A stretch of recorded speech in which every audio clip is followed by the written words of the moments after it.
বাড়ি থেকে সিদ্ধ করে তারপরে এই মেশিনের দ্বারাই পিষে ধানটা ভেঙে তারপরে হয় চাল।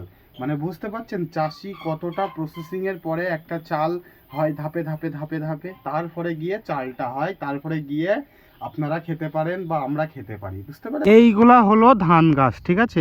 এইগুলা হলো ধান গাছ, ঠিক আছে? এই ধান গাছ, ঠিক আছে? এইগুলা কতটা খারাপ লাগছে আর এইখান থেকে দেখুন কতটা ভালো লাগছে। দেখেছেন কতটা ভালো লাগছে? এই জন্যই এই আলটা কুপাতে হবে। আর শুভ সকাল, আপনারা কেমন আছেন? আশা করছি ভালো আছেন। আজকে কিছুক্ষণ আগে বাবা ফোন করেছিল, ফোন করার পরে বলল যে আমাদের একটা জমি আছে, জমিটার আলটা কুপিয়ে দিতে। কি কারণে কুপোতে হবে, কিসের জন্য কুপোতে হবে, এগুলো সব আপনাদেরকে জমিতে গিয়ে বলছি। ভিডিওর সাথে থাকবেন, অবশ্যই ভিডিওটা মজাদার হবে। চলুন যাওয়া যাক আমার সাথে জমিতে। ওইখানে গিয়ে আপনাদেরকে সম্পূর্ণ জিনিসটা বুঝিয়ে বলছি। গাইস, আমি মাঠে চলে এসেছি, এসে আল কুপোতেও শুরু করে দিয়েছি। কি কারণে শুরু করে দিয়েছি আপনাদের দেখানোর আগেই কারণ হলো আপনাদেরকে তো বুঝিয়ে বলতে হবে জিনিসটা আমি কি কারণে করছি। এমনি এমনি শুরু তো আর করতে পারি না। আর কিছুটা এইভাবে আমি কুপিয়েছি, ঠিক আছে? কিছুটা এইভাবে কুপিয়েছি, ঠিক আছে? এবার এটা কি কারণে কুপিয়েছি আপনাদেরকে বলি। যে ধান, যে চালটা হয় না, তার আগে ধান লাগাতে হয়, ঠিক আছে? ধান থেকে চাল হয়। ওই ধান লাগানোর জন্য জমিটা রেডি করছি। আর আলে দেখুন অনেকগুলা ঘাস আছে। এই সাইডটা দেখলে বুঝতে পারবেন। এই সাইডটা এইটা কুপানো হয়েছে আর এই সাইডটা এখনো কুপানো হয়নি। এই সাইড দেখেছেন কতটা জঙ্গল হয়ে আছে। ওই জঙ্গলগুলো যাতে না থাকে ওই জন্য এই আলটা কুপাতে হয়। এই আলটা কুপোতে গিয়ে অনেক কষ্ট হচ্ছে, তার জন্য না, ওটা কোনো ব্যাপার নেই। ধানটা তো লাগাতে হবে, কিছু তো খেতে হবে আমাদের। ওই জন্য চালটা বানানোর জন্য, চাল থেকে তো ভাত হয়, বুঝতে পেরেছেন? ওই চালটা বানানোর জন্য ধানটা আমাদের লাগাতে হবে এখানে। এবার ধান লাগানোর অনেক প্রসেসিং থাকে। প্রথমে আপনাদের ধান আর একটা ছোট্ট একটা জমিতে বুনতে হয়, সেখানে ধান হয়, ছোট ছোট ছোট ছোট চারা গাছ হয়, সেই চারা গাছগুলো তুলতে হয়। তারপরে ছোট ছোট ছোট কয়েকটা, 4টে 5টা করে নিয়ে একসাথে করে এখানে একটা ওখানে একটা ওখানে একটা করে পুঁততে হয়, ঠিক আছে?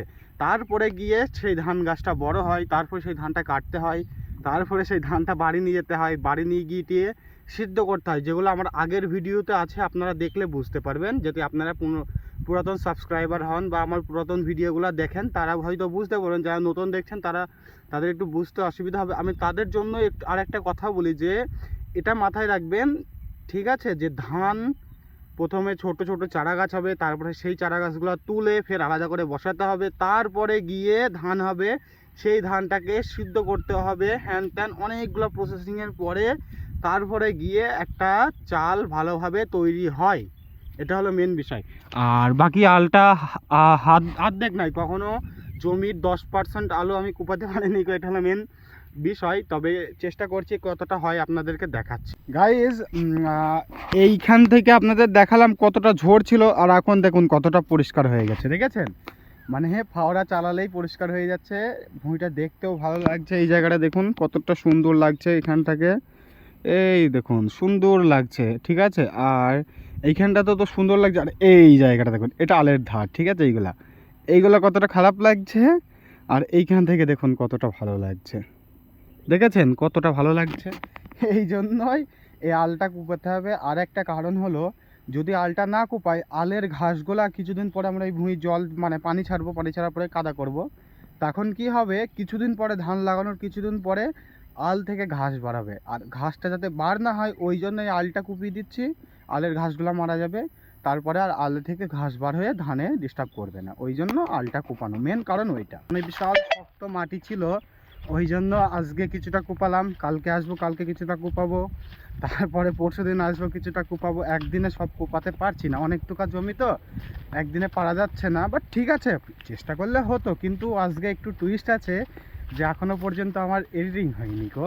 বাড়ি গিয়ে এডিটিং করবো। আপনারা জানেন আমি যে বিকেল 4টে 4:30 দিকে, সরি 4:45-55 দিকে ভিডিও আপলোড করি, বুঝতে পেরেছেন?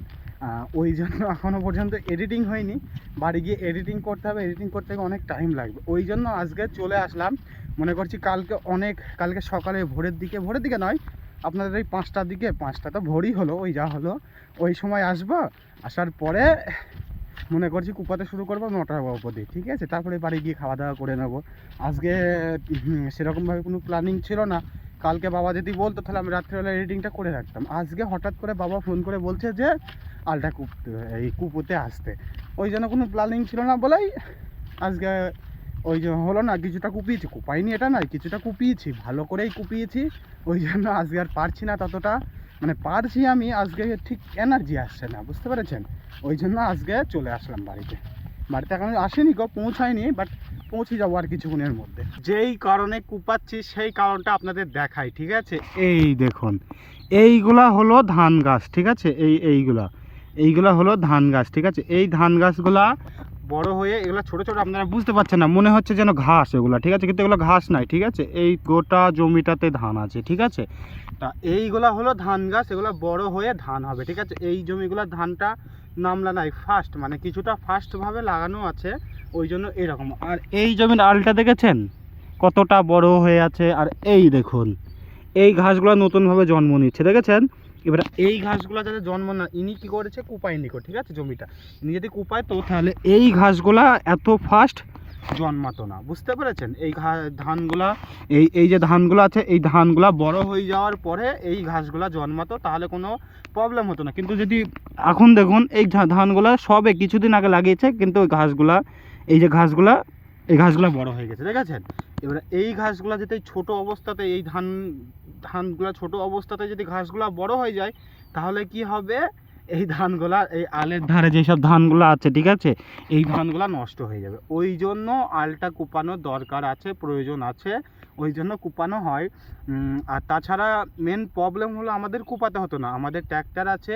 এবার মেন টুইস্ট হলো আমাদের ট্র্যাক্টরে রোটাভেটার নেই, অন্যজনের রোটাভেটার ইউজ করা হয়, তো ওই জন্য অতটা ভালোভাবে আলের কোলে ফোলে হ্যান ত্যান ওগুলাই যেতে পারে গাড়ি না, কারণ নোকের ওটার যদি কিছু একটা ক্ষতি হয়ে যায় খারাপ লাগে। ওই মাঠে থেকে বাড়ি আসলাম, আসার পরে মা বলল কটা ধান ভেঙে আনতে, আর আমি ধান ভাঙতে চলে এসেছি। এই একটা বস্তা রেখে দিয়েছি, আর অলরেডি মেশিনের ওপরে বস্তা রেখে দিয়েছি।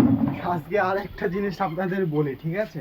এই যে ধানটা ভাঙছি, এই ধানটা তৈরি করার জন্য প্রথমে মাঠে থেকে, তারপরে বাড়ি থেকে সিদ্ধ করে, তারপরে এই মেশিনের দ্বারাই পিষে ধানটা ভেঙে তারপরে হয় চাল। মানে বুঝতে পারছেন চাষি কতটা প্রসেসিংয়ের পরে একটা চাল হয়, ধাপে ধাপে ধাপে ধাপে, তারপরে গিয়ে চালটা হয়, তারপরে গিয়ে আপনারা খেতে পারেন বা আমরা খেতে পারি, বুঝতে পেরেছেন? আর এখন ধানটা ভেঙে নিই। ধান ভাঙা হয়ে গেছে, চালের বস্তা ওখানটাতে রেখে দিয়েছি, আমার ঘরে রেখে দিয়েছি যাতে ছাগলে উৎপাত না করতে পারে। আমাদের স্টোর রুম আছে, ওইখানে রাখিনি, কারণ ওখানে গেট করা নেই, ছাগলের উৎপাত, ওই জন্য আমি আমার ঘরে চালটা রেখে দিই। ধান টান ভাঙার পর থেকে তুমুল হারে বৃষ্টি হচ্ছে, ঠিক আছে? তারপর থেকে আমি রাত হয়ে গেছে অনেকটা, দিয়ে আমি জানলা খুলেছি, ঠিক আছে? খোলার পরে এই দেখুন আমার ঘরে বিড়াল। অবাক করার মতো বিষয় নয় তো? ওই দেখুন জানলা দিয়ে বার হয়ে চলে যাচ্ছে, কি অবস্থা! ওটা কোনো ব্যাপার নাই, বিড়াল তো কোনো ব্যাপার নাই। জানলা খুলে আমি ভয় লেগে গেছিলো প্রথমে, আমি মানে কি বলবো, সত্যি ভয় লেগে গেছিলো। আর বাইরে প্রচুর হারে বৃষ্টি পড়ছে, এখান থেকে হয়তো বোঝা যাচ্ছে না রাত্রেবেলা বলে, ওই জন্য, বাট বৃষ্টি ভালো পড়ছে। ভিডিওটা কেমন হলো অবশ্যই কমেন্টে জানাবেন। ভিডিওটা ভালো লাগলে একটা লাইক করবেন। অবশ্যই এইরকমই গ্রামীণ ব্লগ ভিডিও দেখার জন্য NJ96 ব্লগ চ্যানেলটাকে সাবস্ক্রাইব করে রাখবেন। দেখা হচ্ছে নতুন কোনো ব্লগে, ততক্ষণ জন্য বাই, ভালো থাকবেন, সুস্থ থাকবেন, দেখা হচ্ছে নতুন কোনো ব্লগে।